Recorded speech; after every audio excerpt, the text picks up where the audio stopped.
Hello दोस्तों, आप सबका स्वागत है मेरे YouTube channel CIBIT with me में। आज हम यूनिट 8 जो मॉड्यूल सी का पहला यूनिट है जिसका नाम है ई लर्निंग इन्वायरमेंट, उसका हम पार्ट 2 करने वाले हैं। पार्ट 1 हमने ऑलरेडी कंप्लीट कर चुके हैं। अगर आप डायरेक्ट इस वीडियो पे आ रहे हैं तो मेरा रिक्वेस्ट है पहले आप पार्ट 1 देखिए, तब आप पार्ट 2 देखिए तो आपको ज़्यादा समझ में आएगा। चलिए शुरू करते हैं ज़्यादा टाइम ना बर्बाद करते हुए। देखते हैं बेनिफिट ऑफ स्कॉर्म। स्कॉर्म का बेनिफिट क्या है वो हम पढ़ते हैं। इससे पहले आप स्कॉर्म हम पढ़ चुके हैं, मैं आपको दिखा देता हूँ कि स्कॉर्म हमने पढ़ा हुआ था और उसी के आगे पार्ट 2 है। स्कॉर्म बहुत इंपॉर्टेंट टॉपिक है एग्ज़ाम के पॉइंट ऑफ व्यू से। स्कॉर्म का फुल फॉर्म होता है cerebral content object reference model. ये ई लर्निंग में यूज़ होता है, इसलिए ये काफ़ी इम्पॉर्टेंट है। जैसे ये ऑनलाइन हम वीडियो बनाते हैं लेक्चर्स पढ़ाने के लिए, तो उसी के लिए यूज़ होता है cerebral content object reference model, इसका फुल फॉर्म है। तो इसमें एक तरीके का ये समझिए कि स्टैंडर्ड है कैसे यूज़ होता है। इसका सबसे इम्पोर्टेंट पार्ट्स ये है, ऑब्जेक्टिव है इसका एक्सेसिबिलिटी, एडॉप्टेबिलिटी, अफोर्डेबिलिटी, ड्यूरेबिलिटी और इंटर ऑपरेटिबिलिटी, रीयूजेबिलिटी। इसी ये ऑप्शन आएगा 5 दे देगा, कह देगा इसमें से कौन सा नहीं है। तो ये आप जब पढ़े रहेंगे तो आप इजीली इसको लगा लेंगे। तो अब देखते हैं इसका पार्ट 2 में, यहाँ से शुरू करते हैं। Benefit of स्कॉर्म। स्कॉर्म के बेनिफिट कौन से हैं? पहला बेनिफिट है reusability of e learning content across courses and LMS without proprietary constraint is one of the chief benefit of adopting SCORM standards। तो ये कह रहा है कि जो हमारा SCORM है, सबसे ज़्यादा इसका एक बेनिफिट क्या है कि जितने भी हमारे ई लर्निंग कंटेंट होंगे अक्रॉस जो भी कोर्स होगा उसके भी जितने भी लर्निंग कंटेंट होंगे एंड LMS विदाउट प्रॉपर्टी, ये मतलब इसमें किसी का ऐसे वो आपको बाधाएं नहीं आएंगी, ऐसा कोई प्रॉब्लम्स क्रिएट नहीं होगी कि आप उसको कोई भी ऐसा कह सके कि ये मेरा ही, मैं ही इसका मालिक हूँ। आप वो एक बार कंटेंट अवेलेबल होगा ऑनलाइन तो कोई भी उसको एक्सेस करके देख सकेगा। Is one of the chief benefit of adopting SCORM standardizations. ये एक इसका सबसे बड़ा कारण था इसको यूज़ करने का कि स्कॉर्म बेनिफिट क्यों लिया गया। तो सबसे ज़्यादा इसका प्रोप्राइटरी कॉन्स्टेंट, इसका कि मालिकाना कोई बाधाएं ना हो कि हाँ ये मेरा है ये आपका है, मतलब झगड़ा विवाद ना हो। जैसा होता है ना कि ये चीज़ें मेरी है, ये ज़मीन मेरी है, वो कहता है वो मेरी है। तो इस तरह का जो पढ़ाने का आपका सबका तरीका अलग अलग होता है, तो उस तरह से जो मटेरियल्स हैं उसको कोई ईजिली उसमें ये नहीं कह पाएगा कि ये चीज़ मेरी। तो वो इस तरह के कंटेंट जब अवेलेबल रहेंगे तो वो सबको पता चलेंगे कि ये ऐसे। फिर दूसरा है increase in student retention and comprehension and concurrent decrease in cost and time realized by SCORM standardizations would allow instructional designer to focus on creating better e-learning content। जाहिर सी बात है कि स्टूडेंट्स हमारे इंक्रीज होंगे ई लर्निंग में, क्योंकि हमारे जो फिजिकली क्लासरूम्स होते हैं उसमें लिमिटेड सीट ही होती हैं, एक लिमिटेड दायरा ही होगा। किसी क्लास में 50 स्टूडेंट बैठ सकते हैं, 100 बैठ सकते हैं, कितना हम बड़ा बनाएंगे, 1000, 2000, 3000, 4000। लेकिन जो online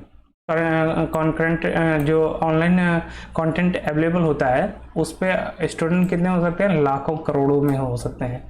and concurrent decrease in cost, जिसकी वजह से हमारे कॉस्ट भी डिक्रीज हो गए। And time realised bye स्कॉर्म transaction, जो टाइम होगा वो भी हमारा कम होगा। अलाउ इंस्ट्रक्शनल डिज़ाइनर, और जो भी हमारे डिज़ाइनर होंगे, इंस्ट्रक्शनल डिज़ाइनर जो हमारे कंटेंट डिज़ाइन करते हैं और फीचर्स सारे ऑनलाइन कंटेंट जितने भी ये प्रोवाइड करते हैं, उनको फोकस होगा कि better e learning content provide करें, तो वो दूसरे काम में भी अपना योगदान दे पाएंगे, जिससे हमारा जो कंटेंट है ई लर्निंग का वो और अच्छा मिल पाएगा। फिर तीसरा इसका बेनिफिट है स्कॉर्म कॉन्फॉर्मेट e-learning content can move seamlessly between multiple contexts such as classroom based and point of performance environment। तो जो स्कॉर्म होगा उसकी वजह से क्या होगा, ई लर्निंग जो कंटेंट है वो हमारा क्या होगा, can move seamlessly between multiple contest, वो कई तरीके के कॉन्टेस्ट में मूव कर पाएगा।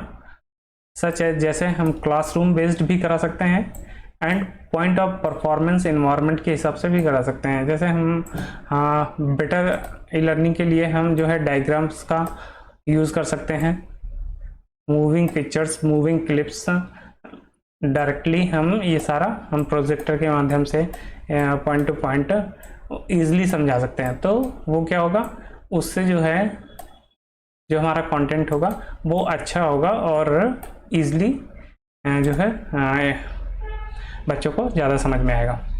तो फिर आगे है the SCORM conference test suite is available to anyone who wishes to use it.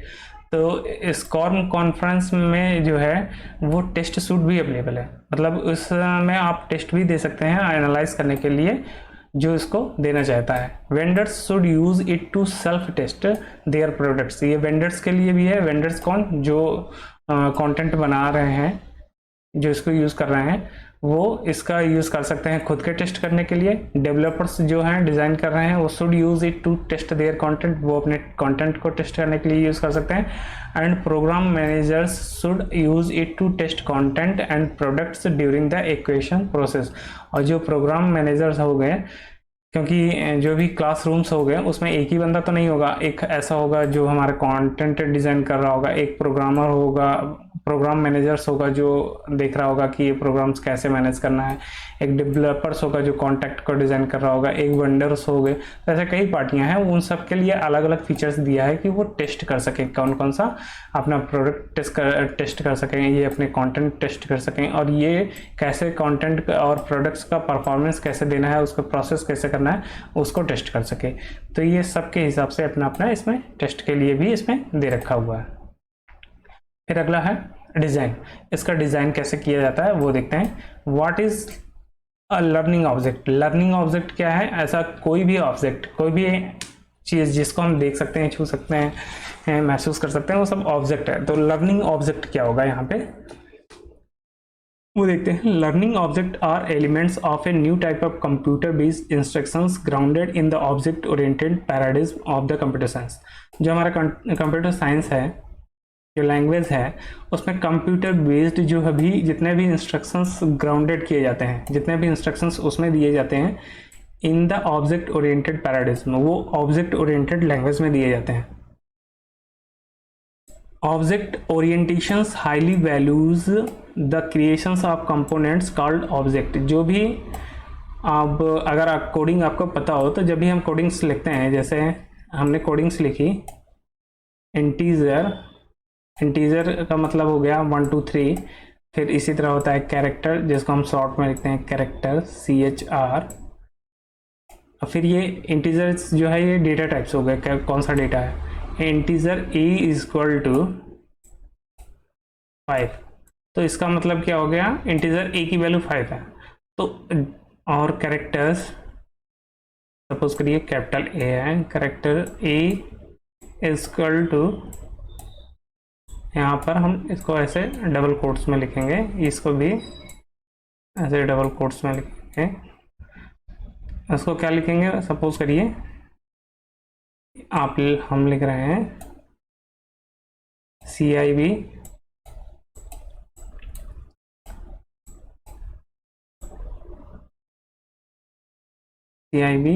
With me. तो जैसे हम ये लिख रहे हैं तो ये हमारा क्या हो गया, हम इसके लिए एक वैल्यू असाइन कर रहे हैं। जब भी हम प्रोग्रामिंग करते हैं तो कुछ कैरेक्टर्स के हम ऐसे वैल्यू असाइन करते हैं।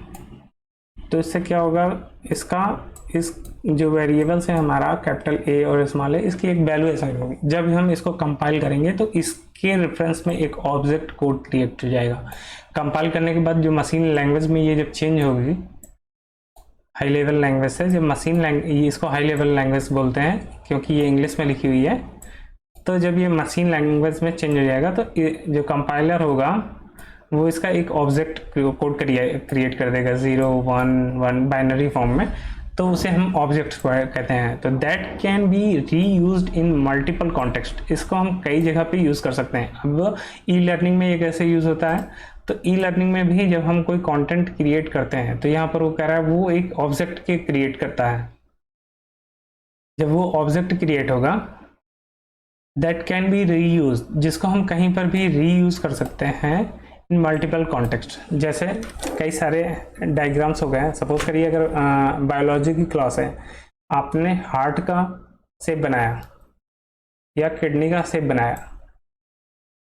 ये मान लीजिए आपने लीवर का शेप बनाया, तो अब जब आप लीवर पढ़ा रहे हैं तो लीवर के बारे में तब भी हम इसका यूज़ कर सकते हैं। ये कंटेंट हो गया, ऑब्जेक्ट हो गया, तो हम इसका यूज़ कर सकते हैं लीवर फंक्शनिंग का। अब यहाँ पर पैनक्रियाज भी होता है, और कोई भी डायग्राम में अगर इसी से जुड़ा हुआ है तो उसको भी हम यूज़ कर सकते हैं। तो इस तरह हो गया। अब जैसे आप बैंकिंग के लैंग्वेज में अगर समझिए, आपका एक SBI अकाउंट है कस्टमर्स का, तो इस अकाउंट्स में कई सारे इंफॉर्मेशन हो गई, जैसे उसका बैलेंस कितना है, एक तुरंत का बैलेंस कितना है, एवरेज बैलेंस वो कितना रखता है, ठीक है, इसका एड्रेस भी यहीं से मिल जाएगा। तो ये सब जितना है सेम कॉन्टेक्स्ट हम मल्टीपल जगह पे यूज कर सकते हैं। This is the fundamental idea behind e learning object. Instructional designers can build a small relative to the, एक मिनट में इसको इरेज कर दूं, तो हम अगले पेज पे चलते हैं, देखते हैं आगे क्या लिखा हुआ है। Instructional designer can build a small, relative to the size of an entire course, institutional component that can be reused a number of times in a different learning context। तो जो इंस्ट्रक्शनल डिज़ाइनर होते हैं वो क्या करते हैं, हमारे जो वो छोटी छोटी इंस्ट्रक्शनल्स कंपोनेंट के पार्ट में उसको बनाते हैं लर्निंग कॉन्टेक्स्ट को, ताकि उनको कई जगह पे यूज़ किया जा सके। एडिशनली इसके अलावा वो क्या करते हैं, learning objects are generally understood to be digital entities delivered over the internet, meaning that any number of people can access and use them simultaneously। इसके पीछे उद्देश्य क्या होता है कि learning objects are generally understood, ताकि लोग इसे आराम से समझ सकें, to the digital entities delivered over the internet, और इसको इजीली वो इंटरनेट के थ्रू डिलीवर कर सकें। मीनिंग दैट इससे क्या होगा, कई सारे लोग उसको एक्सेस कर पाएंगे एक साथ, जिससे उस पर लोड का इफेक्ट कम पड़ेगा। फिर देखते हैं इंस्ट्रक्शनल डिज़ाइन क्या होती है। अभी हमने क्या पढ़ा, केवल डिज़ाइन। अभी हमने पढ़ा व्हाट इज लर्निंग डिज़ाइन में क्या पढ़ा, लर्निंग ऑब्जेक्ट क्या होता है। फिर हम देखेंगे इंस्ट्रक्शनल डिज़ाइन क्या होता है, उसके लिए डिज़ाइन कैसे किया जाता है। तो देखते हैं, learning is an active process in which learner construct new ideas और concept based upon their current या पास्ट नॉलेज। तो लर्निंग क्या होता है, जब भी हम कुछ सीखते हैं तो हम अपनी पास्ट जो हमारी नॉलेज होती है उसका हम, या करंट की जो नॉलेज होती है उसको हम यूज़ करते हुए क्या करते हैं, नया हम आइडियाज़ या कॉन्सेप्ट डेवलप करते हैं।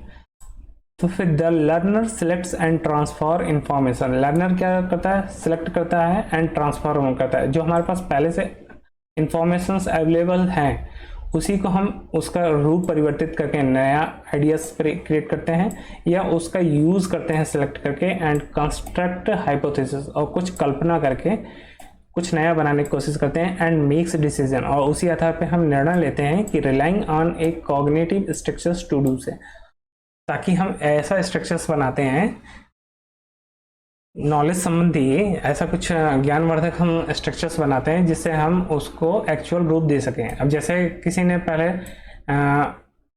सपोज करिए कार क्या डायरेक्ट ऐसे बन गई होगी, नहीं बनी होगी। पहले उसने उसका मॉडल बनाया होगा, हाइपोथेसिस किया होगा, डिसीजंस लिया होगा, उस पर रिलाई किया होगा, फिर उसको मॉडल्स बना होगा, फिर उसके बाद वो एक्चुअल में आई होगी। ठीक उसी तरीके से इसमें भी किया जाता है। कॉग्निटिव स्ट्रक्चर्स का मतलब क्या हो गया कि जो हमारा नॉलेजेबल स्ट्रक्चर्स हम कैसे बनाएंगे, जैसे स्कीमा, किसी का ढांचा बनाएंगे, जैसे प्रोटोटाइप, फिर मेंटल मॉडल्स बनाएंगे हम दिमाग में, या ऐसा मॉडल्स बनाएंगे जो कंप्यूटर जैसे 3D में बनता है, इस तरह का मॉडल बनाएंगे। Provides meaning and organizations to experience and allows the individual to go beyond the information given, और जिससे हमें प्रोवाइड करता है मीनिंग, एक उसका मीनिंग का इन द सेंस यहाँ पे ऐसा होगा कि उसका कोई ना कोई अर्थ पता चलता हो, या ऐसा पहले इसमें सोचा कि इसका व्हील है, अगर हम इसमें व्हील लगा देंगे और उसके बाद ये मूव करेगा तो इस वाले में कुछ नहीं लगाने की ज़रूरत है, तो ये ऑटोमेटिक चलेगा। फिर इसमें रोकने के लिए ब्रेक लगाएंगे, तो इस क्या कर रहा है, प्रोवाइड्स मीनिंग कैसे कैसे क्या होगा। फिर ऑर्गेनाइजेशंस टू एक्सपीरियंस, और उसका एक्सपीरियंस कैसे होगा। तो and allows the individual go beyond the information given, और जो लोगों को इतनी छूट मिलेगी जो भी इस स्ट्रक्चर्स और बनाने के लिए लगे रहेंगे कि वो जो उनके पास इंफॉर्मेशंस है उसके परे भी जा सकें। इस तरह क्या करेंगे, करता है instructions instructions must be concern with the experience. जो इंस्ट्रक्शंस जो होगा वो कहाँ से सीखेगा, एक्सपीरियंस से, कुछ गलती करेगा कुछ सही करेगा। And context that make the students willing and able to learn, और इस तरह का कॉन्टेक्स्ट बनाएगा कि जो स्टूडेंट्स है वो हमारा वो विलिंग, उसकी खुद की स्वेच्छा हो, and able to learn readiness, हमेशा उसको याद करने के लिए रेडीनेस होना चाहिए। फिर इंस्ट्रक्शंस मस्ट बी स्ट्रक्चर्स, और स्ट्रक्चर्स फॉर्म में होने चाहिए, मतलब ऐसा ना हो कि रैंडम हो, वो एक सिस्टमेटिक वे में हो। पहले क्या करना है, पहला स्टेप, सेकेंड स्टेप, उसको कैसे बिल्ड करना है। अब जैसे बैंक में है तो ऐसा नहीं है कि डायरेक्ट लोन मिल गया, पहले उसे एसबी अकाउंट खोलना पड़ेगा, उस केवाईसी कंप्लीट करना पड़ेगा, केवाईसी कंप्लीट करना पड़ेगा एसबी अकाउंट के लिए, कुछ दिन अकाउंट चलाना पड़ेगा, 6 महीने या 1 साल, 1 ईयर, 6 ईयर्स, 6 मंथ या 1 साल, तो 6 मंथ या 1 साल उस पर अकाउंट चलाना पड़ेगा। तो बैंक देखेगा कि वो कैसा, उसका बिहेवियर है, कस्टमर्स कैसा, फिर इन सब के बाद उसको लोन देगा। तो फिर ये स्ट्रक्चर्ड हो गया ना। इसके बाद ये ऐसा थोड़ा ना कि आप डायरेक्ट यहाँ पे पहुँच गए, ये होगा फिर ये होगा तब उसके बाद यहाँ, तो वो स्ट्रक्चर होना चाहिए so that it can be easily grasped by the student spiral organizations, ताकि वो जो स्टूडेंट है वो आसानी से इसको लर्न कर सके। तो इसको स्पाइरल ऑर्गेनाइजेशंस इस तरह के बोलते हैं क्योंकि वो सिस्टमैटिक स्ट्रक्चर्स के भी आप पे चलता है, वो डायरेक्टली नहीं चलता है। स्पाइरल जैसे होता है ना कि एक के बाद एक है, ऐसे स्पाइरल ऐसे ऐसे होता है ना, तो इसी को बोलते हैं स्पाइरल ऑर्गेनाइजेशंस। तो ये यहाँ से इसके बाद यहाँ आएगा, ये डायरेक्ट यहाँ नहीं पहुँच जाएगा, तो उसी को बोलते हैं स्पाइरल ऑर्गेनाइजेशंस क्योंकि वो स्ट्रक्चर्ड होता है। Instructional design is the systematic process of translating general learning principles and instructional theory into instructional materials and learning to ensure the quality of instructions। तो instructional design क्या हो गई, एक systematic process हो गया of translating general learning principle. जो भी हमारे जनरल लर्निंग प्रिंसिपल हैं उसको क्या करेगा, एक सिस्टमेटिक प्रोसेस से ट्रांसलेट करेगा and instructional theory into instructional materials, और थ्योरी को उसको मटेरियल्स में चेंज करेगा, लर्निंग और उसको ऐसा लर्न करेगा, ऐसा सीखने की कोशिश करेगा to ensure the quality of instruction, ताकि जो उसके इंस्ट्रक्शंस में है क्वालिटी इंप्रूव हो। It is the entire process of analysis of learning needs and goals. इस तरह लर्निंग जो पूरा एनालिसिस है लर्निंग नीड्स का और गोल्स का, and the development of delivery systems to meet those need, और डिलीवरी सिस्टम्स भी होगा ताकि वो उस नीड्स तक पहुंच सकें, उस नीड को जो उसका लक्ष्य है उसको अचीव कर सकें। जैसे आपका लक्ष्य है कि हम पढ़ के हम CIB क्लियर कर लें और हमारा 2 इंक्रीमेंट लग जाए, तो वो आपका क्या है, एक नीड्स है। उस नीड्स को आपको अचीव करने के लिए आपको एनालिसिस करना पड़ेगा, लर्निंग नीड्स करना पड़ेगा, डेली आपको वीडियोस देखने पड़ेंगे, आपको बुक्स से पढ़ना पड़ेगा। तो जब आप कंटिन्यू करेंगे और एक स्ट्रक्चर्स वे में करेंगे तो जो डिलीवरी सिस्टम्स होगा वो आपको कहाँ तक पहुँचाएगा, आपकी नीड्स तक पहुँचाएगा। फिर क्या होगा, it includes development of instructional material and activities to try out and evaluation of all instructions and learner activities. तो इस डेवलपमेंट में क्या होगा, एक्सटर्नल्स मटेरियल्स होंगे, जो इंस्ट्रक्शनल मटेरियल्स होंगे कि आपको कैसे कैसे एक्टिविटीज़ करनी है, एंड ट्राई आउट एंड इवेल्युएशंस, और उसको उस एक्टिविटीज़ से ट्राई आउट करेंगे और इवेल्युएशन करेंगे, उसका मंथन करेंगे कि all instructions and learner activities सही ढंग से हो रहे हैं कि नहीं। फिर an instructional system is an arrangement, दूसरे शब्दों में हम ऐसा कह सकते हैं कि इंस्ट्रक्शनल सिस्टम जो है वो एक अरेंजमेंट है किसका, रिसोर्सेस का एंड प्रोसीजर्स का टू प्रमोट लर्निंग, ताकि हम उसे कैसे पढ़ सकें। जो हमारे पास रिसोर्सेज हैं जैसे बुक्स हैं, वीडियोस हैं, ऑनलाइन लेक्चर्स हैं, मटेरियल्स हैं ऑनलाइन या ऑफलाइन, एंड प्रोसीजर्स, और उसको कैसे पढ़ना है टू प्रमोट लर्निंग, ताकि लर्निंग प्रमोट हो सके। फिर instructional design is a field that prescribe specific instructional action to achieve desired instructional outcomes. तो ये क्या है, इंस्ट्रक्शनल डिज़ाइन एक ऐसी फील्ड है जो प्रिस्क्राइब करती है स्पेसिफिक इंस्ट्रक्शनल एक्शन, एक खास डायरेक्शंस में इंस्ट्रक्शंस देती है क्या अचीव करने के लिए, डिज़ायर इंस्ट्रक्शनल आउटकम्स, जो हमारे डिज़ायर आउटकम्स है उसको पाने के लिए। The process decide the best method of instructions for enacting desired changes in knowledge and skills for a specific course content and learner populations. तो ये कैसे अचीव हो सकता है, जब आप क्या करेंगे, प्रोसेस क्या डिसाइड करता है, बेस्ट मेथड्स के थ्रू करेंगे आप इंस्ट्रक्शंस को, और डिजायर्ड चेंज अपने उसके हिसाब से जो चेंजेस करने हैं वो करने हैं किसमें, नॉलेज में एंड स्किल्स में, ताकि जो specific course content and learner populations है वो हम अचीव कर सकें। फिर instructional design is usually the initial stage of systematic instructions for which there are dozen of models. तो इंस्ट्रक्शनल डिज़ाइन ऐसा नहीं है कि ये फाइनल है, ये जो है हमारा इनिशियल स्टेज है सिस्टमेटिक इंस्ट्रक्शंस का, जिससे हम डजन ऑफ मॉडल्स अचीव कर सकते हैं। इसके लिए कई सारे मॉडल्स बने हुए हैं। फिर आगे देखते हैं इंस्ट्रक्शनल डिज़ाइन मॉडल्स कौन कौन से हैं। The most common model used for creating instructional material is ADDIE model. ये बहुत इंपॉर्टेंट क्वेश्चन है, इसमें से एक क्वेश्चन जरूर आएगा। जो इस तरह के क्वेश्चन हैं वो आप जरूर याद रखिए। क्वेश्चन कैसे बनेगा, ऐसे देगा इंस्ट्रक्शनल डिज़ाइन मॉडल, जिसको हम एडीआई मॉडल कहते हैं, इसमें से कौन कौन सा, इसमें डी का जैसे पूछ लेगा, इसमें इस डी का मतलब क्या है, तो इस डी का मतलब क्या है, डेवलप है। इसमें से सबका नाम दे देगा, किसी एक का नाम दे देगा, कहेगा इसमें से कौन सा नहीं है। तो आपको ये फुल फॉर्म याद होना चाहिए। देखते हैं वन बाय वन क्या है। The most common model used for creating instruction, ADI ऐसा पूछ लेगा, एडीडीआई मॉडल यूज होता है किसके लिए, तो इंस्ट्रक्शनल मटेरियल के लिए। इस common model used for creating instructional material के लिए यूज होता है। This acronym stand for 5 phases content in the model. 5 models acronyms हैं। ई का मतलब हो गया एनालाइज का मतलब आपको एनालाइज करना है कि लर्नर की कैरेक्टरिस्टिक्स कैसी होनी चाहिए, टास्क टू बी लर्न कैसे टास्क लर्न करने चाहिए। तो एडीडीआई में ए जो एनालाइज है वो एनालाइज करेगा कि लर्नर की कैरेक्टरिस्टिक्स कैसे होनी चाहिए। फिर डिज़ाइन, उसको डिज़ाइन कैसे करना है। Develop learning objectives, choose an instructional approach, हमें कैसे लर्निंग ऑब्जेक्टिव डेवलप करनी है, इंस्ट्रक्शनल अप्रोच कौन सी यूज़ करनी है, वो सारा इसमें देखेगा। फिर अगला क्या है डिज़ाइन के बाद, फिर उसको डेवलप करेगा। क्रिएट इंस्ट्रक्शनल और ट्रेनिंग मटेरियल्स, कौन कौन सी इंस्ट्रक्शंस होंगे उसके लिए और कौन से ट्रेनिंग मटेरियल्स होगा उसको डेवलप करेगा। फिर उसको इम्प्लीमेंट करेगा।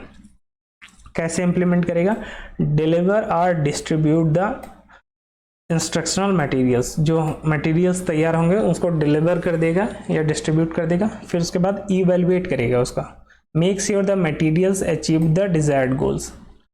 फिर उसका इवेल्युएशंस करेगा, जिस पर्पस के लिए वो बनाया गया था वो अचीव हुआ कि नहीं, ये इसमें देखेगा।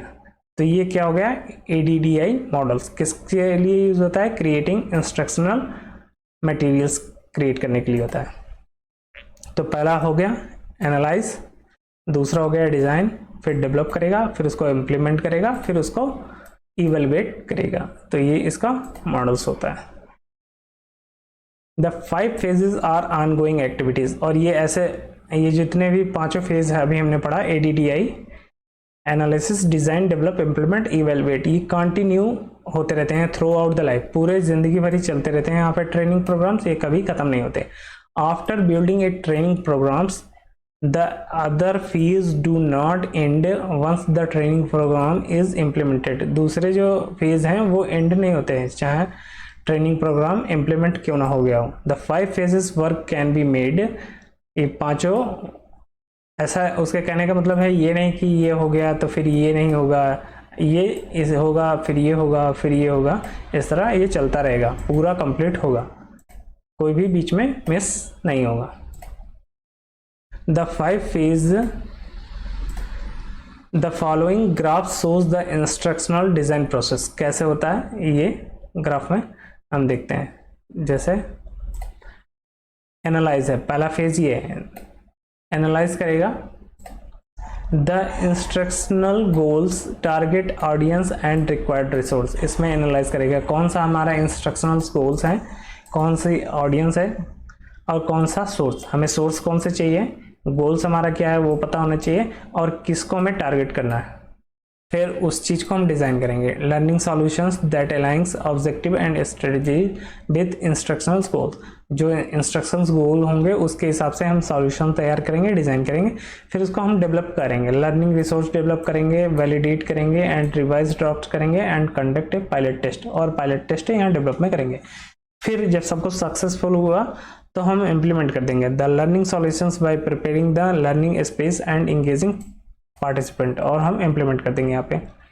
फिर इवेलुएट करेंगे। अब ये इम्प्लीमेंट करने के बाद हम देखेंगे कि जो जिस पर्पज़ के लिए हमने इसको बनाया वो फुलफिल हो रहा है कि नहीं, और हमारा जो गोल है वो इंस्ट्रक्शनल गोल है वो अचीव हो रहा है कि नहीं। ये 5 फेज होते हैं एडीडीआई मॉडल के, तो आपको ये याद रखना है। ई लर्निंग में स्कॉर्म हो गया, एडीडीआई मॉडल्स हो गया, ये बहुत इंपॉर्टेंट है, क्वेश्चंस डायरेक्ट यहीं से बनेंगे, और इनका सीक्वेंस भी पता होना चाहिए। एनालाइज के बाद डिजाइन, डिजाइन के बाद डेवलप, डेवलप के बाद इंप्लीमेंट, फिर इवेलुएट होता है, डायरेक्ट किसी पे नहीं जाएंगे। तो देखते हैं ADDI model, the instruction design model process, जो अभी हमने डायग्राम देखा। फिर उसके बाद है हमारा Bloom's taxonomy of educational objectives. जो ब्लूम्स एक जो है व्यक्ति थे, उन्होंने क्या बनाया था, एजुकेशनल ऑब्जेक्टिव पे टैक्सोनॉमी बनाया था, उसका वर्गीकरण किया था कैसे, वो देखते हैं। While looking into the instructional design aspect, we note that the taxonomy proposed by Benjamin Bloom, इनका पूरा नाम था बेंजामिन ब्लूम, उन्होंने एक वर्गीकरण किया था इस मॉडल का। वो कैसे किया था, which still influence the design of instructions, जिसका अभी भी प्रभाव है इंस्ट्रक्शंस को बनाने में। कॉल्ड टैक्सोनॉमी, जिसे हम टैक्सोनॉमी ऑफ एजुकेशनल ऑब्जेक्टिव्स के नाम से जानते हैं। This classification of things are the principles underlying the classifications was proposed in 1956।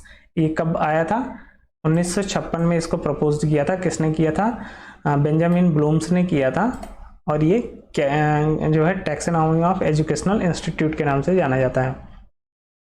इसको बाय बेंजामिन ब्लूम्स ने किया था, एंड एजुकेशनल साइकोलॉजिस्ट थे, जो एजुकेशनल्स हैं, शैक्षिक मनोवैज्ञानिक थे, उन्होंने ये बेंजामिन ब्लूम उन्होंने ये डेवलप किया था taxonomy. Bloom's taxonomy divides educational object into 3।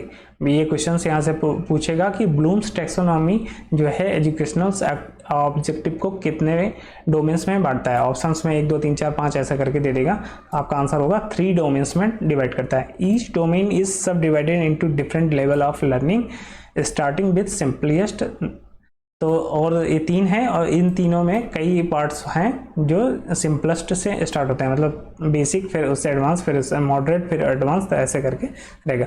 The 3 domains are, ये 3 डोमेन्स इनके क्या हैं, और ये क्वेश्चंस पूछेगा, वो ऐसा नहीं देगा कॉग्निटिव, अफेक्टिव, साइकोमेट्रिक। वो कैसे देगा क्वेश्चंस, कॉग्निटिव, अफेक्टिव, साइकोमेट्रिक। एक ऑप्शन में रहेगा कॉग्निटिव, अफेक्टिव, साइकोमेट्रिक की जगह साइकोलॉजी, कॉग्निटिव अफेक्टिव की जगह अफर्मेटिव कर देगा, फिर साइकोमेट्रिक कर देगा। इस तरह पूछेगा ये तीनों कौन से हैं, तो एक ही ऑप्शन वही सही होगा। तो कॉग्निटिव, कॉग्निटिव का मतलब हो गया मेंटल स्किल्स, जो नॉलेज से, अब इसका दूसरा नाम ये याद रखिएगा, नॉलेज कॉग्निटिव को बोलते हैं, और ये कॉग्निटिव को नॉलेज बोलेंगे, नॉलेज के नाम से भी जाना जाता है। और अफेक्टिव जो है वो एटीट्यूड के नाम से भी जाना जाता है, और साइकोमोटर जो है स्किल्स के नाम से भी जाना जाता है। तो इनकी 3 जो हैं वो कॉग्निटिव, अफेक्टिव, साइकोमोटर या नॉलेज, KAS कास, इस तरह आप याद रखिएगा। यहाँ पर KAS कास है, यहाँ पर CAP है, कैप कॉस। तो ऐसे याद रखिएगा। तो ये मेंटल स्किल्स के लिए है, और ये ग्रोथ इन फीलिंग और इमोशनल एरियाज, जो हमारा इमोशनल एरियाज है उसमें क्या ग्रोथ हो रही है उन फीलिंग्स में, वो देखना है। फिर मैनुअल और फिजिकल स्किल्स में क्या चेंज हो रहा है वो यहाँ पर देखना है। साइकोमीटर्स, उसका मतलब मनोप्रेरणा कैसी है, ऐसा ही उसमें कुछ समझिए कि वो मैनुअल या फिजिकल स्किल्स में वो देखते हैं। फिर these domains can be thought of as categories, thought of in domains को कैसे पढ़ाया जाता है, एज कैटेगरीज। जैसे these domains are also known as KSA, मैंने अभी बताया KSA के नाम से जाना जाता है। और आपको मैंने इसके याद रखने के लिए बताया आपको, इसको CAT कैप पे याद रखिए, और यहाँ पे याद रखिए कास। तो आपको ये याद रहेगा, C कॉग्निटिव से नॉलेज, A से अफेक्टिव एटीट्यूड, P से साइकोमोटर एंड स्किल्स। तो इस तरह याद रखिए। इसको KSA के नाम से भी जाना जाता है, knowledge skill and attitude test के नाम से भी जाना जाता है। तो इसको थोड़ा सा याद रखिएगा, क्योंकि ये क्वेश्चंस जरूर आएगा आपके पेपर्स में। फिर आगे देखते हैं। This taxonomy of learning behaviours can be thought as the goals of the training process. ये किस पे फोकस करती है, thought of as the goals of training process की, जो हमारा ट्रेनिंग प्रोसेस है उसका गोल्स क्या है। That is after the training sessions the learner should have acquired new skills, knowledge and are attitude. इसलिए इसको कहा जाता है कि इस ट्रेनिंग के बाद जो हमारा लर्नर होगा उसके पास नई स्किल्स आ जाएंगे, नया नॉलेज आ जाएगा, एंड एटीट्यूड्स भी उसका चेंज हो जाएगा। अब आगे देखते हैं वर्चुअल क्लासरूम। ये बैंक में बहुत फेमस है वर्चुअल क्लासरूम, VC के नाम से जाना जाता है। आज ये इस सर्किल की VC है, इस RO की VC है, इस हेड ऑफिस की VC है, ऐसे चलता रहता है। तो the recent trend in computer based education is to move beyond traditional ways towards more interactive hyper media. जो रिसेंट ट्रेंड है इन कंप्यूटर बेस्ड एजुकेशन, जो अभी हमारा कंप्यूटर बेस्ड एजुकेशन चेंज हुआ है, वो कहाँ ट्रेडिशनल जो वेज थे हमारे, ट्रेडिशनल वेज मतलब क्लासरूम थे, वो चेंज हो गए हैं कहाँ पर, more interactive hyper media. Hyper media मतलब वो जो हमारी मीडिया है वही ऑनलाइन को ही मीडिया बोलेंगे, where computing and communications technologies are combined to make flexible connection. जहाँ हम कंप्यूटिंग और कम्युनिकेशंस टेक्नोलॉजी का यूज करके हम फ्लेक्सिबल कनेक्शंस प्रोवाइड कर रहे हैं, ताकि हमारा जो हमारा बियॉन्ड ट्रेडिशनल्स जो वेज थे उससे ये एडवांस हो गया। This methods combines media such as writing.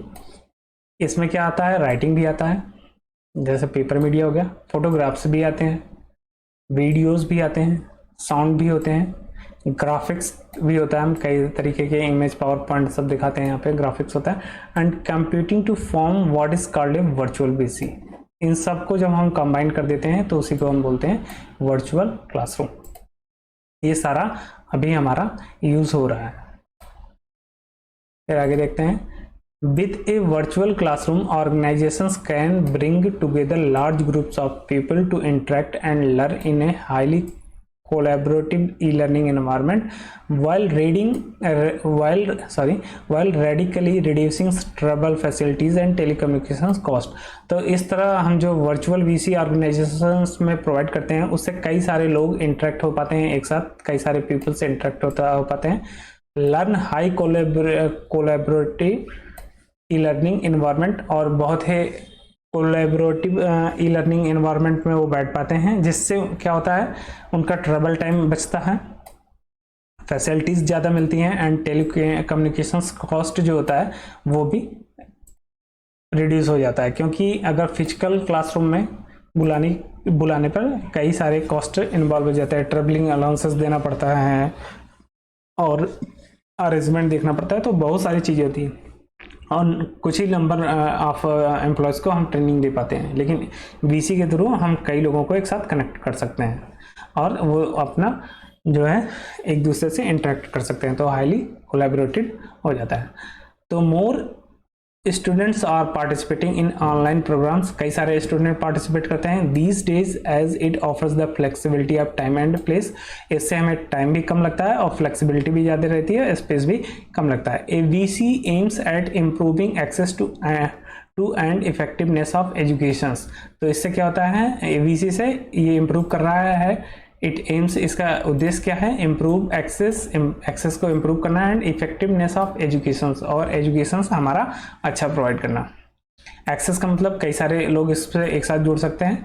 फिर promoting active learning rather then passive reception, जो हमारा पैसिव रिसेप्शन का मतलब फिजिकली प्रेजेंट होना, उससे इसको हटा के हमारा जो है एक्टिव लर्निंग पे हो रहा है। पैसिव का मतलब जैसे आप क्लासरूम में बैठ के पढ़ते हैं, और एक्टिव का मतलब आप यहाँ फिजिकली एक्टिव होके पढ़ेंगे कि आप एक्टिवली पार्टिसिपेट कर रहे हैं। पैसिव में ऐसा नहीं हो पाता है। Promoting group learning rather than a one way, group learning को हम प्रमोट कर रहे हैं, किस वन वे की जगह पे हम वन बाय वन की जगह पे हम ग्रुप लर्निंग का कर रहे हैं। Show of instruction to student, जिससे जो इंस्ट्रक्शंस जो हैं, इंस्ट्रक्टर जो है वो कई सारे स्टूडेंट से एक साथ जुड़ सकता है। Decreasing time to learn a degree, और जो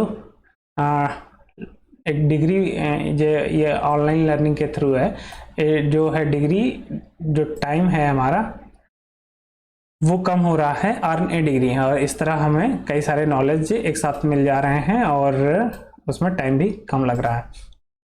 A virtual classroom is also a specialist synchronous real-time learning delivery tool designed to support live online presentation and training. Virtual जो classroom है उसमें हम support live online presentations and training भी provide कर सकते हैं और recorded भी कर सकते हैं।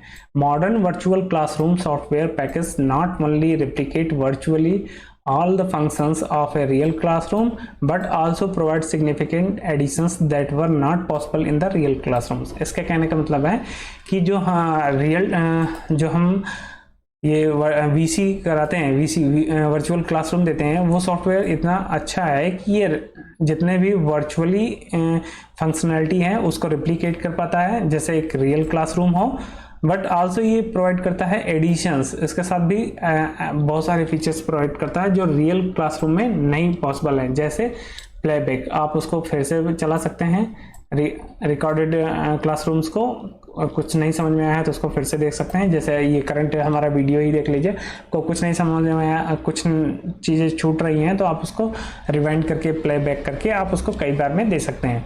फिर वेब टूरिंग भी कर सकते हैं, कई सारे वेब्स में आप सर्च भी कर सकते हैं, एक ही ऐसा नहीं है कि एक ही टॉपिक पे हो, कई चीज़ों को टूर कर सकते हैं, एप्लीकेशंस को शेयर कर सकते हैं कई लोगों के साथ, तो ऐसे जो है फिजिकल क्लासरूम में पॉसिबल नहीं था। फिर a VC can include the following features, VC के फीचर्स क्या होते हैं, क्वेश्चंस यहाँ से बनेगा कि वीसी के फीचर्स क्या हैं।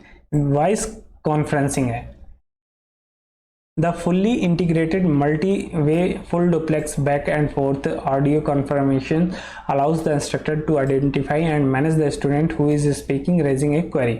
अब जो वॉइस कॉन्फ्रेंसिंग है ये फुल डुप्लेक्स होता है। पहली चीज़ तो आपको यहाँ से ये याद रखना, फुल डुप्लेक्स का मतलब है एक ये समझिए, एक ये व्यक्ति ए है, एक बी है, अगर कम्युनिकेशंस यहाँ से यहाँ तक जा रहा है, ये मतलब अपनी बात यहाँ तक भेज पा रहा है और बी भी यहाँ पर भेज पा रहा है, तो इसको बोलते हैं full duplex. The fully integrated multi-way है, मल्टी-वे का मतलब एक ही बंदा नहीं है। जैसे मान लीजिए कि क्लासरूम यहाँ चल रही है, ए के पास क्लासरूम, इसको मैं लिख देता हूँ CR क्लासरूम, ये कनेक्टेड है, ये भी ऐसा ही कर सकता है, ठीक, और इस तरह कई सारे लोग कनेक्ट होंगे, सारे ऐसे कर सकते हैं। तो ये हो गया मल्टी वे हो गया, फुल डुप्लेक्स हो गया, मतलब ये दोनों एक दूसरे से बात कर सकते हैं। Audio conferencing allows the instructor, ये जो इंस्ट्रक्टर होगा वो आइडेंटिफाई कर सकता है एंड मैनेज कर सकता है कि किस स्टूडेंट को कौन सा प्रॉब्लम्स है या कौन सा इशू है, कौन सा डाउट है पूछने के लिए, तो वो डायरेक्टली कोऑर्डिनेट कर सकता है उससे। तो ये इसका एक फीचर्स हो गया वॉइस कॉन्फ्रेंसिंग का। फिर है वीडियो कॉन्फ्रेंसिंग, दोनों को देखते हैं। द रियल टाइम, आप रियल टाइम देख सकते हैं। मल्टी पॉइंट वीडियो कॉन्फ्रेंसिंग, कई जगह पे मल्टी पॉइंट मतलब कई लोग इससे कनेक्ट हो सकते हैं। Conferencing enables user to see the sessions leader और other designated participant from within the interface. तो एक ही व्यक्ति को कई जगह से कई सेशंस में देख सकते हैं लीडर्स को। It's unique adaptive video bandwidth features ensure that highest possible performance over connections as low as 480 kbps। तो ये कैसे हो सकता है? ये अडॉप्ट करता है वीडियो बैंडविड्थ फीचर्स को, ensure the highest possible performance, ताकि उसका परफॉर्मेंस अच्छा बना रहे ओवर कनेक्शंस के ऊपर, जैसे एज लो एज 480। अगर 480 kbps की जो हमारी स्पीड है, kbps मतलब किलोबाइट पर सेकंड, किलोबिट पर second in IP based video conferencing, तो इतनी स्लो स्पीड्स में भी वो क्या कर सकता है? अच्छा परफॉर्मेंस दे सकता है ओवर कनेक्शंस मतलब इंटरनेट के थ्रू। फिर तीसरा इसका फीचर्स क्या है? अभी तक हमने वॉइस कॉन्फ्रेंस, वीडियो कॉन्फ्रेंस दोनों देख लिया। शेयर्ड व्हाइट बोर्ड, जो लेक्चर्स दिए जाते हैं तो एक कोई ना कोई बोर्ड्स का यूज़ किया जाता है, उसको भी हम शेयर कर सकते हैं। जैसे मल्टी यूजर, कई यूजर्स कर सकते हैं। Interactive white boards, markup including content created in A breakout rooms मतलब ऐसा रूम जो क्लासरूम, जो दीवार और एक 10 बाई 10 का रूम हो, उसे हम ब्रेकआउट रूम बोलेंगे। Can be saved for later review, allows the instructor to spend more time with student as the course material is prepared। इस तरह क्या होता है? कई सारे यूजर और इंटरेक्टिव व्हाइट बोर्ड की सहायता से जो कॉन्टेक्ट क्रिएट होगा ब्रेकआउट रूम में, कैन बी सेव्ड, वो हम उसे सेव कर सकते हैं लेटर रिव्यू के लिए, ताकि हम उसे बाद में रिव्यू कर सकें। अलाउज द इंस्ट्रक्टर, इस तरह इंस्ट्रक्शंस को बहुत सारा समय मिल जाएगा स्टूडेंट के साथ अपने कोर्स मटेरियल्स को प्रिपेयर करने में।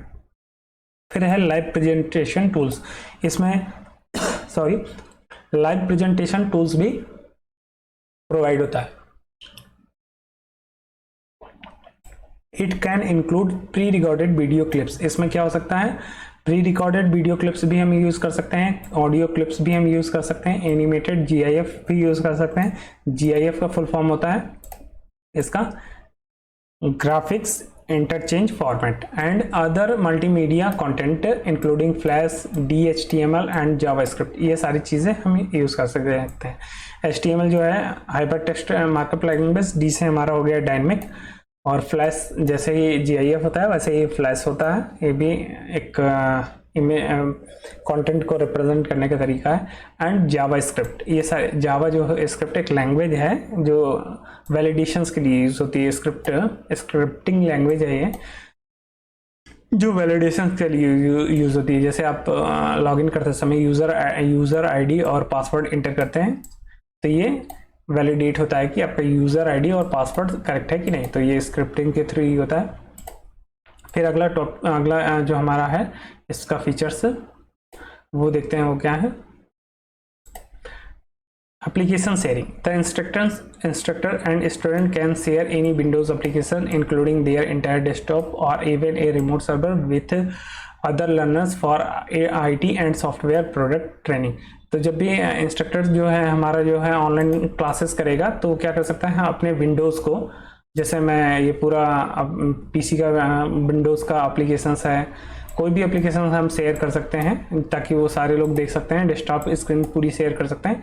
इस तरह ये चीज़ प्रोवाइड की गई है कि learners IT and software products training के थ्रू ये ऐसा कर सकते हैं। तो एप्लीकेशन शेयरिंग भी इसमें हो सकती है। In virtual classroom this applications will be residing on all the PCs whereas the in the traditional classrooms all the participant can share only one applications. तो इस तरह का सॉफ्टवेयर जो है PCs में ऑलरेडी रहता है, ताकि जो पार्टिसिपेंट है वो अपना ओनली वन एप्लीकेशन शेयर कर सके। Live test, the assessment of the learning process of a student is continuous. जो हमें अब स्टूडेंट हमारा लर्न कर रहा है, उसका हमें असेसमेंट भी तो करना है कि वो सही से उसने पढ़ाई की है कि नहीं, उसको सही में समझ में आया है कि नहीं। तो उसको the assessment is tracked and reported online and educational custom reports can easily be generated. और इस तरह वो कोई ना कोई सर्वे या कोई ना कोई टेस्ट उसी में करा लेंगे जिससे वो रिपोर्ट्स भी जनरेट हो जाएगी।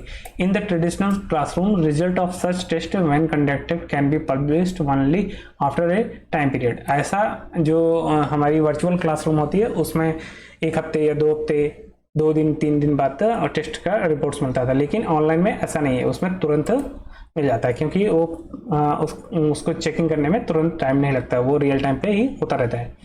फिर ऑडियंस कंट्रोल टूल्स, हम ऑडियंस को भी कंट्रोल कर सकते हैं इसके द्वारा। कैसे? This can include microphones and camera controls. हम माइक्रोफोन का यूज कर सकते हैं, कैमरा कंट्रोल्स का भी यूज कर सकते हैं। जैसे IIBF अभी रिमोट एग्जाम कराता है, फिजिकली क्लासरूम में कई सर्टिफिकेट्स का नहीं करता है, तो कैसे कंट्रोल करता है? माइक्रोफोन्स एंड कैमरा कंट्रोल्स के थ्रू।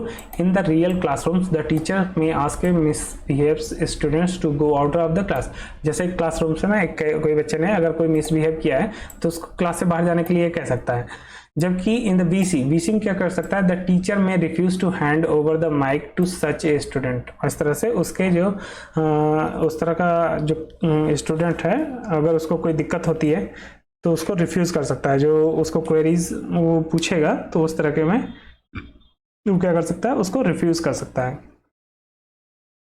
फिर फीडबैक, अब फीडबैक भी ले सकते हैं। Students can raise their hand, indicate yes no, polling, demonstrate laughter and applause response, utilize public private test chat and provide anonymous feedback to।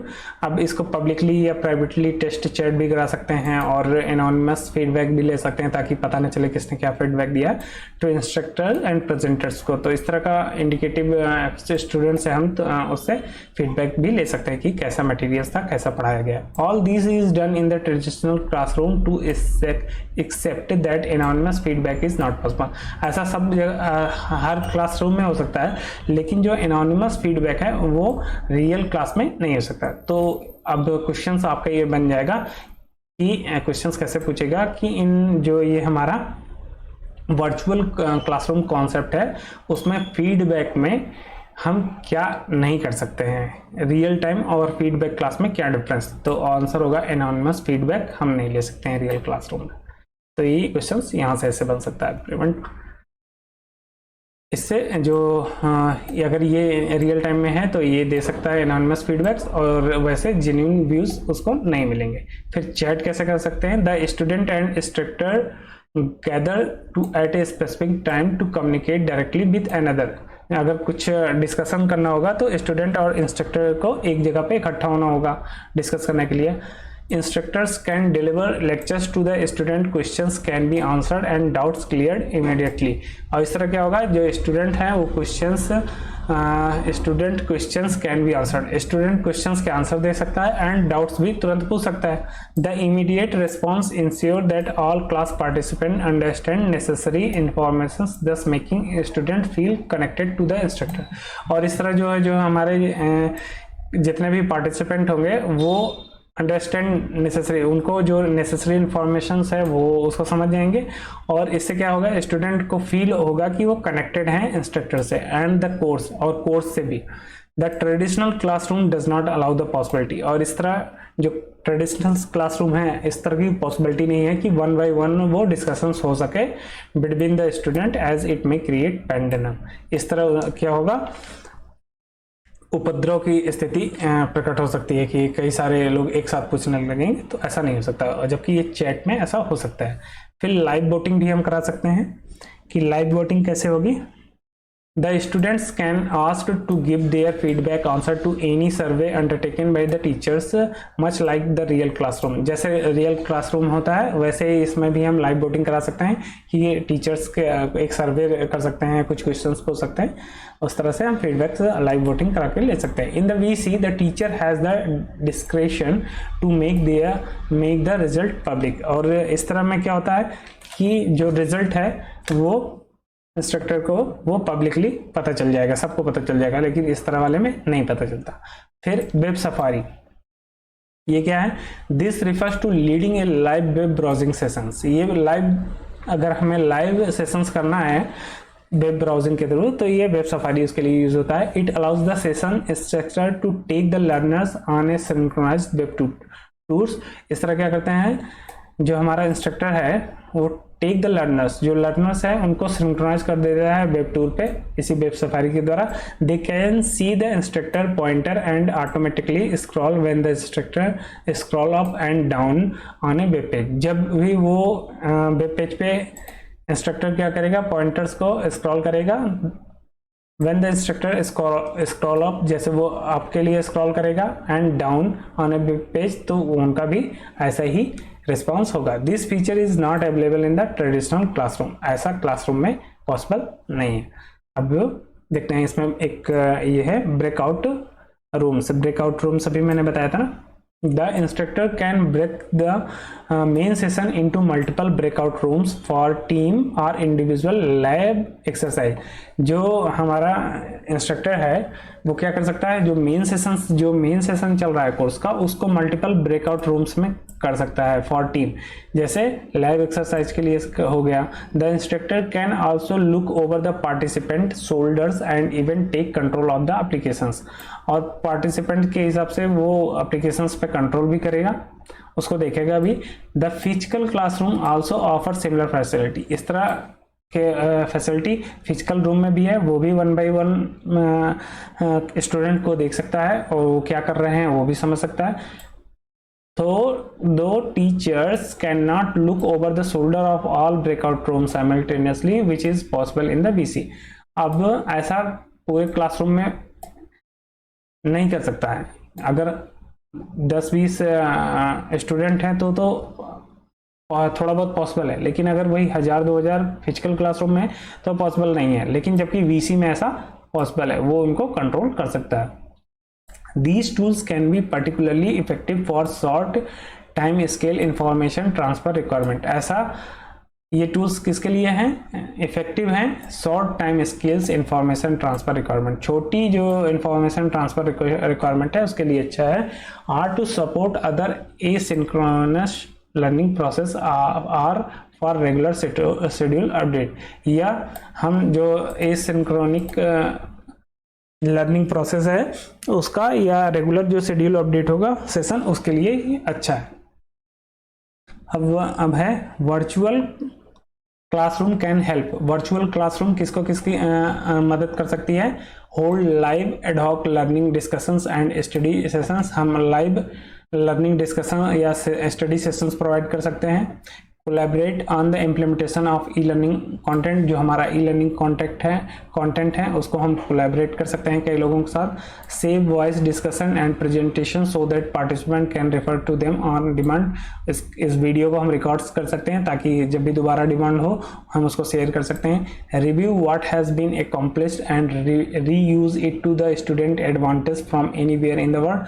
हम उसका review कर सकते हैं और जो उसमें मॉडिफिकेशंस करना चाहें उसको रीयूज करके एडवांटेज दे सकते हैं स्टूडेंट को कहीं पर भी पूरे वर्ल्ड में। Scale the virtual classroom to include any number of participant in multiple locations. आप और क्या कर सकते हैं, virtual classroom, scale the virtual classroom to include any number of participants. हम कितने भी पार्टिसिपेंट को एक साथ कनेक्ट कर सकते हैं मल्टीपल लोकेशंस में।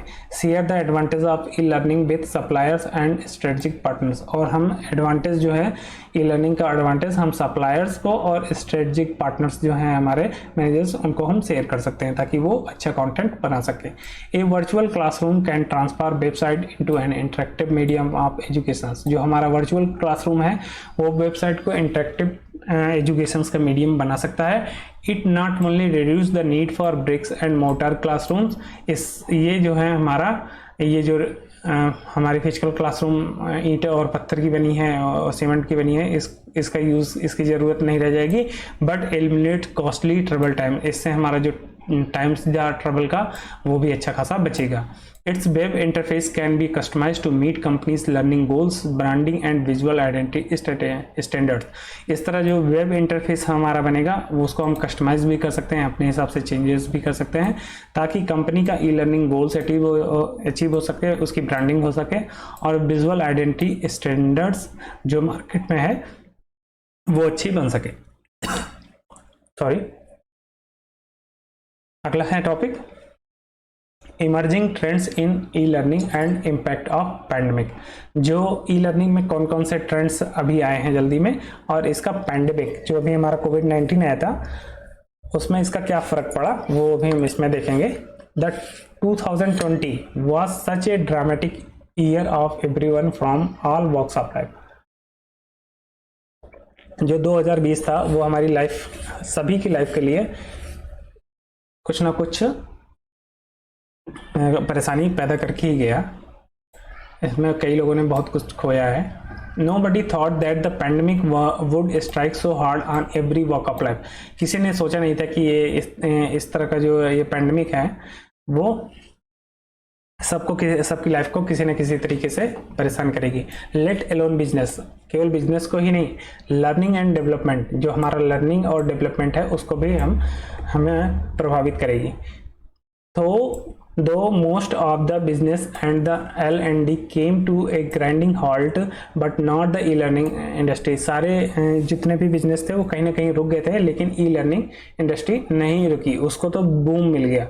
With covid online learning has become indispensable and has grown at an exponential rate। और इस तरह ये क्या हुआ, इसका जो ये बहुत तेजी से एक्सपोनेंशियली रेट से बहुत तेजी से बढ़ी है।